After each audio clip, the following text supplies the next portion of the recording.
What is up, everybody? Welcome back to another edition of the Sheehan Show. Me, Sean Sheehan, here on Sherdog.com, and I'm back with my top bets for the week in the world of mixed martial arts. Today, I'm going to bring you 3 bets from the UFC, and I'm going to bring you 3 bets from the PFL.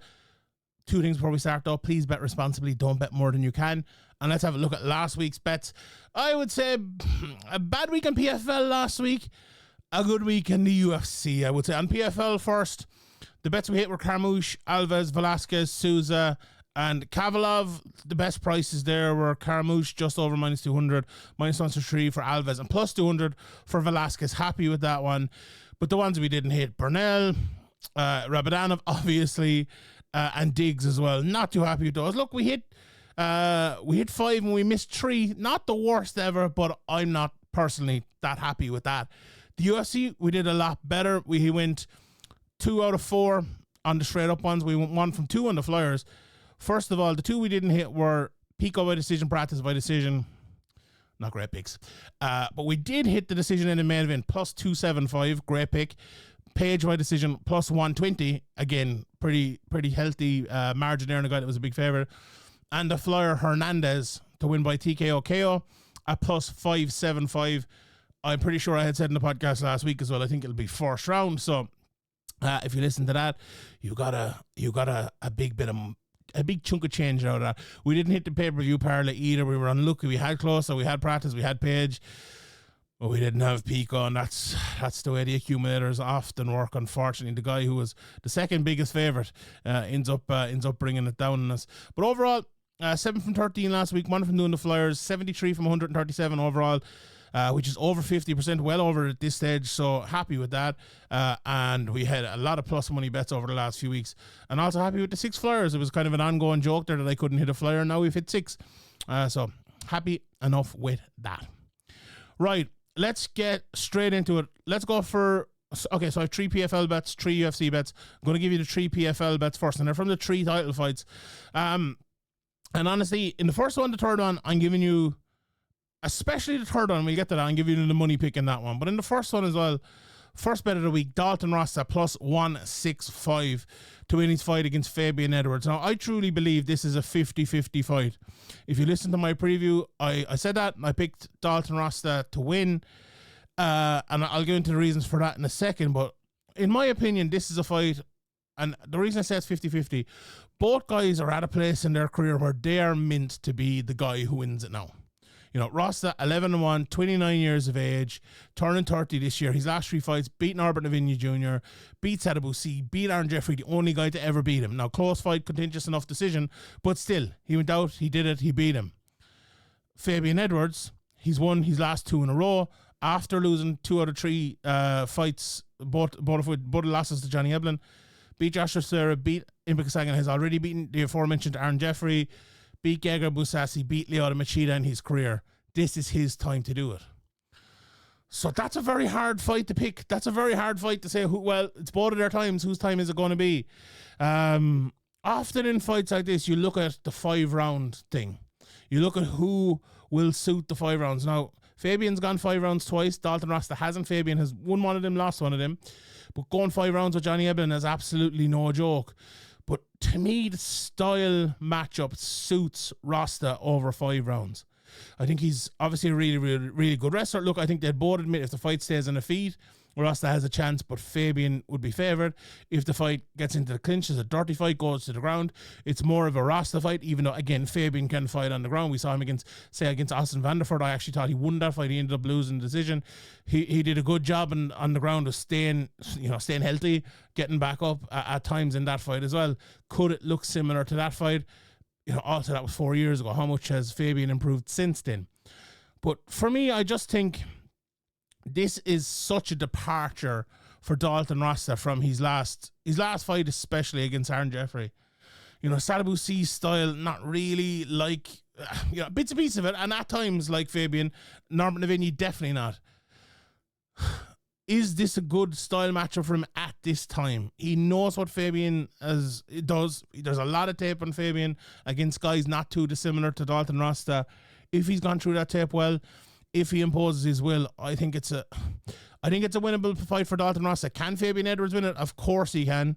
But I'm looking at this price as well, plus 175, and I'm thinking to myself, I think this is a 50-50 fight. Now, I've been wrong on that before, but give me the plus 165 in a 50-50 fight, and I'll absolutely take it. So, bet number 1 of the week, Dalton Rosta. Bet number 2 of the week, I'm going for Sullivan Cauley against Antonio Carlos Jr. I've just been very impressed with Sullivan Cauley this year.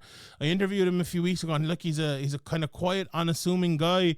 I was looking through his Instagram, and he was like the high school, I think, or college wrestler of the year in his college, and I think in his high school, and then he wrestled in college as well and did very well there. But, like, you look at Sullivan Cauley's fights, and they introduce him as a wrestler, and they talk about him as a wrestler, and then he doesn't really wrestle all that much. Like, he fought Phil Davis, and he landed some lovely shots against him. Like, the power in that right hand was amazing. Like, the Luke Traynor fight, maybe, that was one of those fights, maybe he learned a lot from that fight, came back and has won 3 since in the space of 3 years. Was out, obviously, for a while as well. He spoke about that with me, with the injury he picked up. And I think he's just putting it all together. Again, you would put him in the bracket. This is his time. Now, he's only 9 fights into his career, but again, a lot of wrestling experience, a lot of competition experience at 29 years of age. And he's fighting a guy in Shoefest who's 35 years of age and has been there and done it and won this competition before, And I thought he looked really good against Simeon Powell. Didn't look amazing against Carl Moore and then kind of came on in it. But at times, even in the Simeon Powell fight, you could see ways that a guy like, I think Simeon Powell is a guy who maybe in 2 years is going to be unbelievably good. I really like Simeon Powell, but he's not there yet. I actually think Cauley, even though he's only 9 fights into his career, probably similar to Simeon or maybe even 1 or 2 fights behind, I'll have to have a look.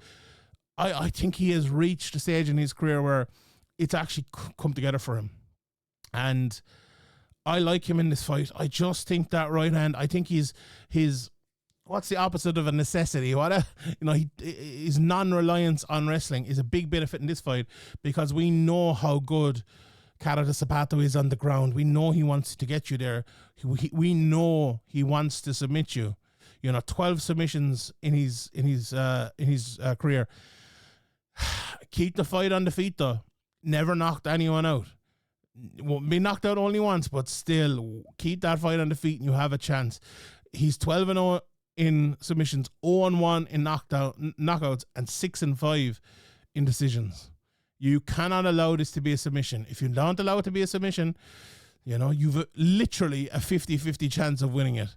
He's had 2 no contests, so 24 fights have gone to a decision, 12 have gone via submission, and in the other 12, he's 6-6. So do not let this fight be a submission and win the fight. And I think that's key for Sullivan Cauley.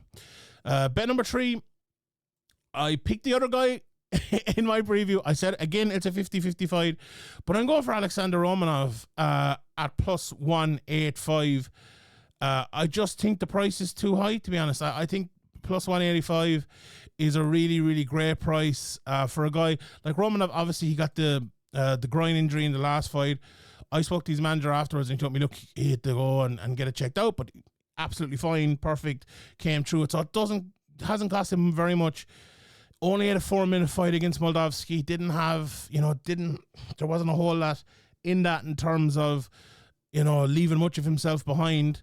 Popov, on the other hand, went all 3 rounds against Nascimento in a close enough fight. He won the unanimous decision, but, 3 rounds in a heavyweight fight. He'd gone 3 rounds in a fight for, and I really think that makes a difference. This year, Romanov has gone 446 and 153 against Tim Johnson in a very, very easy fight, the first one especially. I think that'll benefit him here a little bit. Now, again, I think it's 50-50. If you were to give me a 50-50 price in this, I'd probably pick Popov just to kind of maybe win that decision, go a little bit long, have a little bit better cardio. But also, Romanov's wrestling is a real, real issue for people. He's a very, very good wrestler. This time last year, look at Sherdog.com, Denis Goltsov, November 29th, 2024, winner via triangle choke at 2:55 of round 1. We know, I was only talking to someone about it with the car curlers, right? There's this team, they get to a final and they lose. They get to the final and they lose. And some people they have in the back of their head and they end up losing it. Could he be one of those? If he is, Romanov really has the ability to win him, to win against him. And I love that plus 185. So those are the 3 bets from the PFL. Let's jump over to the UFC and talk about the 3 bets there from UFC Shanghai.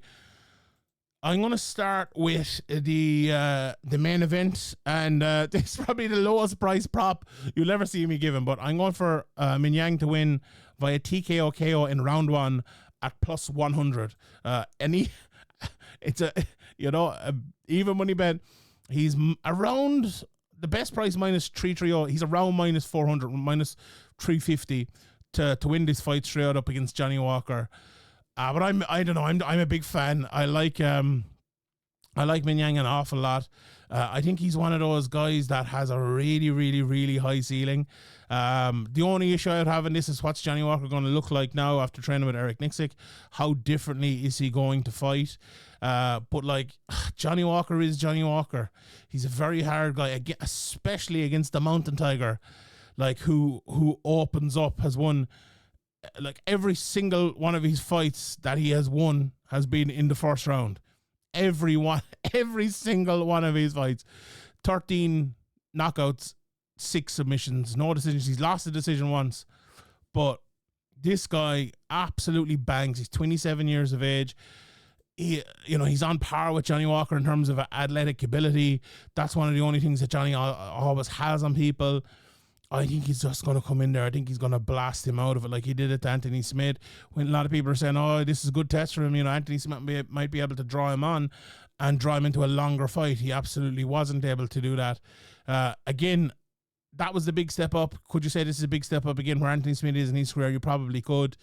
Johnny Walker's been on just an awful run, losing Ankalaev and Ozdemir after looking good. SPG did good things for him. I think they made him a more calm fighter. I think a lot of people gave him crap for it, but to be fair, I think the results showed for a while. But then the last two, looked, Ankalaev 2 no contest, another fight was a bit weird, and Ozdemir, like, it was blasted out of there very, very quickly. Obviously, tough to see Johnny Walker having enough to not get drawn in here, and I think he will. I think Minyang will win in the first round with the knockout.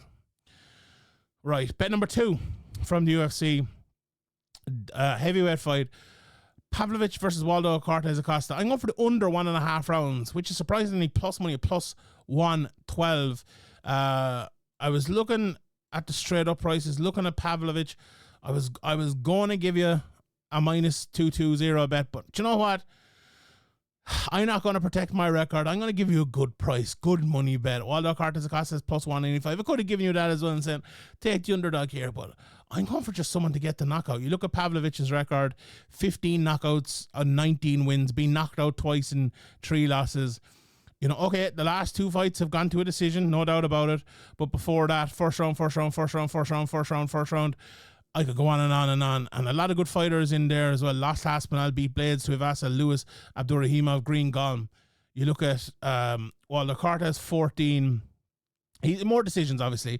14 wins, 6 knockouts, 1 submission. A good few first round as well. Some early in the second round even as well. And the bet is, again, under a round and a half. So this is the midpoint of the fight to end before that. I really like it. Look, I believe Pavlovich beat Rosenstruck last time out via decision, lost to Volkov before that, lost to Aspinall. I think he realised, and I think a lot of people maybe realise after the last couple of fights, that he needs to let it go again. I think Waldo Cortez Acosta is a good fighter, but that Spivak fight, you can't deny that. At 33 years of age for a heavyweight, it was a great win. That was a really, really good win. Can't deny that, no doubt about it. But I think Pavlovich is a guy who went from overrated to underrated very, very quickly, I think. A lot of people, he caught Aspinall. He did catch Aspinall. And if he landed one more, he would have put him out of there. But Aspinall, caught him first. Caught him second. And that was all she wrote. But Pavlovich has ability. I think he'll catch Waldo early. Waldo does try to make it a slower fight, which could be an issue here, but if he doesn't catch him in the first, I think he might catch him early in the second. So, or else Costa, Waldo might catch him. But either way, It's winners for us. And the last bet, it's the flyer of the week. This is a bit of a hard one to tell you what it is, because I'm going against an Irishman here, and I'm going for the debuting Chinese welterweight here, Nueraji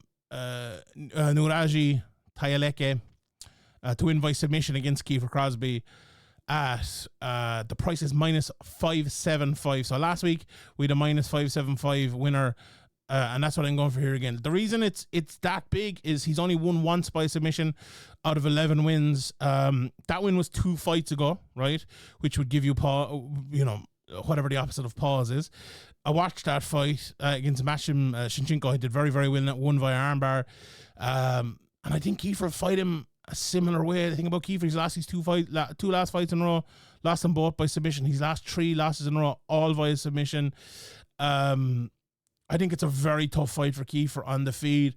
I think